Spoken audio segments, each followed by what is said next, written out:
Let's see how this goes. I wrote this script on short notice. Talking about outages across various different companies for products and services and applications has become quite a common occurrence on our channel. Originally, it was due to just common interest of seeing various different types of outages increase within a very short amount of time, pretty much all through 2025. And then it only strengthened after we started to see troubling types of responses and causes for those outages. Whereas it was less of the common practice of having an attack or attack vectors from bots or just bad actors, to being more internal, more configuration based, more we made an oopsie. Now, there are plenty of theories as to why these internal accidents are happening, and we can pull out the tinfoil hats, believe me, we're right there with you. But let's say that for many of us, we believe that it's due to a type of AI integration, and we're not the only ones that think that. There are others, including industry experts, who have tossed their hat into the ring as well. And we'll kind of go into a little bit more of that, but let's just say it's a vibe. Stay tuned.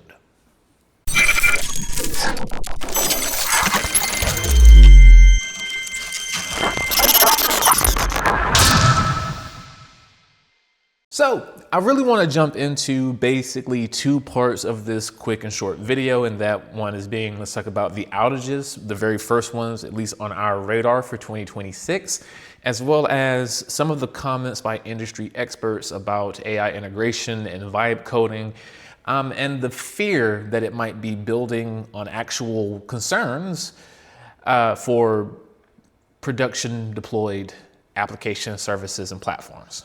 Most companies will tell you that their New Year's resolution is to have as few outages as possible.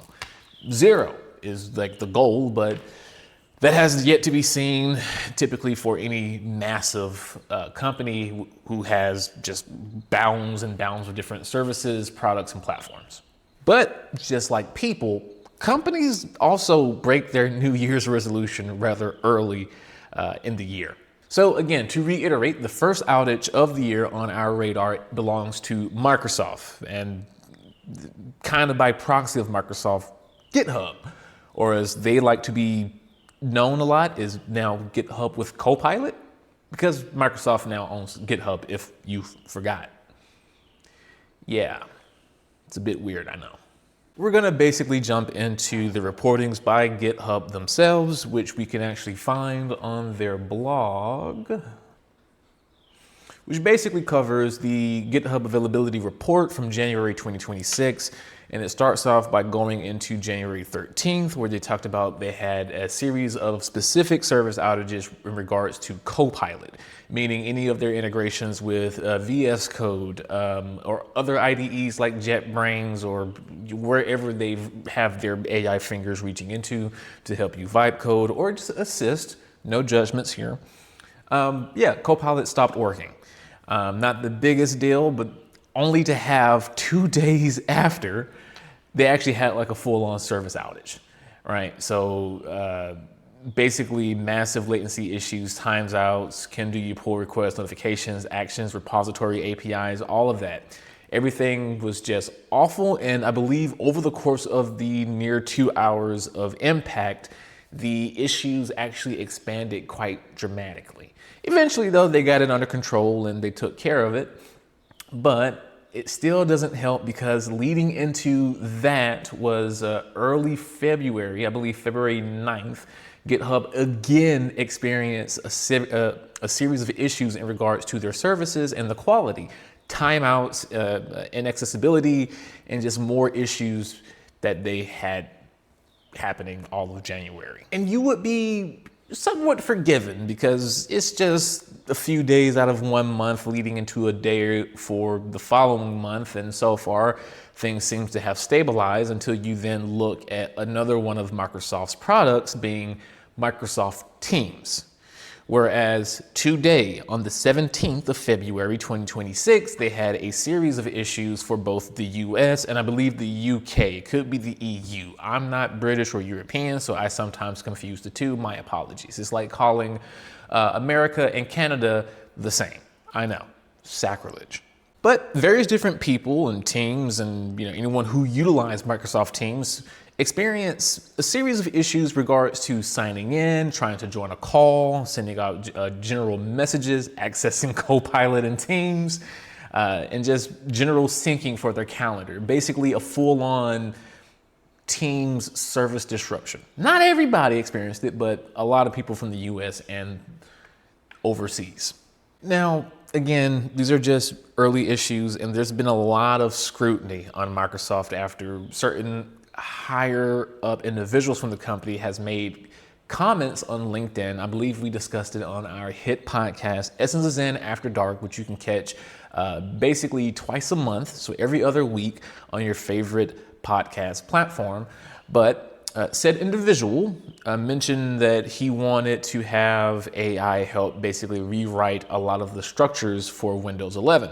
Now, Windows 11 has also experienced a series of drastic issues across the board for like the last, I want to say 5 or so security update patches that has essentially broken certain different features across the operating system in general.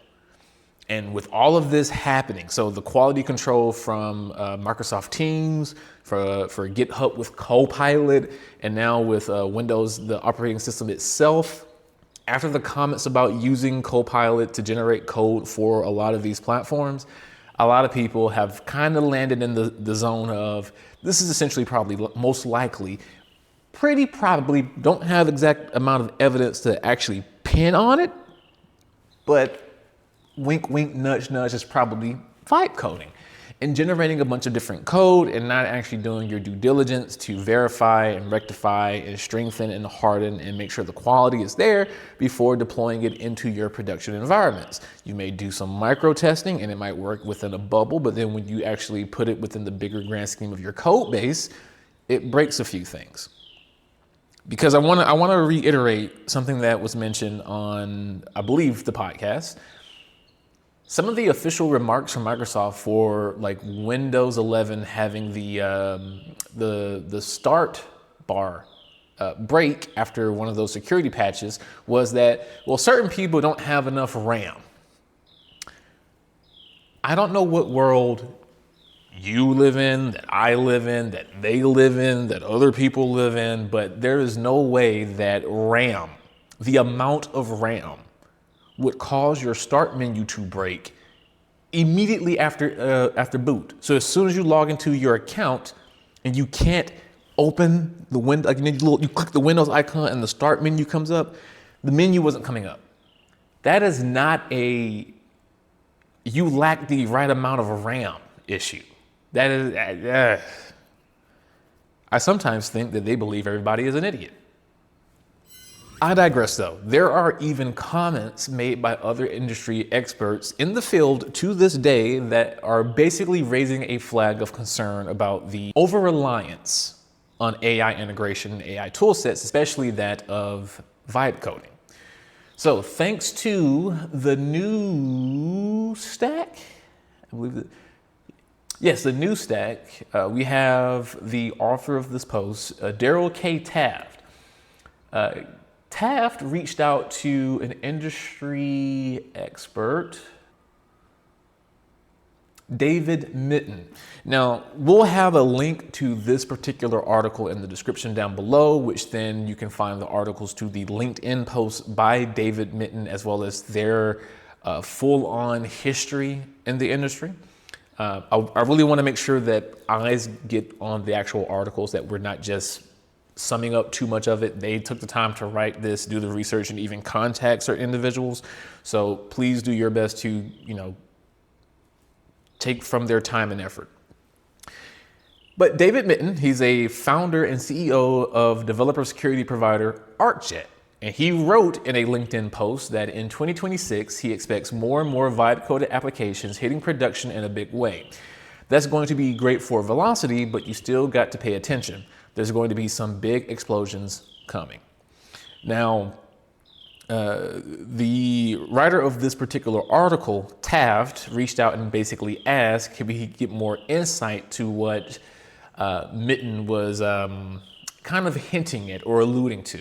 And to which the reply was, developers are writing more code and deploying it faster without fully understanding what it's doing. Mitten agrees with one Simon Wilson's prediction that at some point we're going to have a Challenger disaster. The root cause will be some core component written by AI that wasn't properly understood or checked. Now, again, I have potentially mentioned this multiple times across various different videos, episodes of the podcast, on social media, but this is something that me and Lewis have been stating and spouting for the better half of about 3.5 years. Again, whether you like it or not, AI and even vibe coding has its proper uses. They have the proper place. They can actually provide value. They can benefit you. They can provide great, decent help and essentially get you along the way in many regards. What it is not is a one-size-fits-all solution. Right now, due to the AI bubble, every company is trying to shovel it into every crevice and aspect of their products, their services, their workflow, their planning, etc.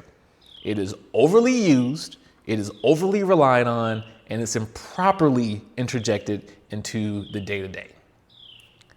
As such, this will definitely happen. We will definitely see outages due to someone taking the easy method or not wanting to go into validation or checking the work of something that was generated by AI, and they'll just trust it and they'll deploy it into production and something bad will happen.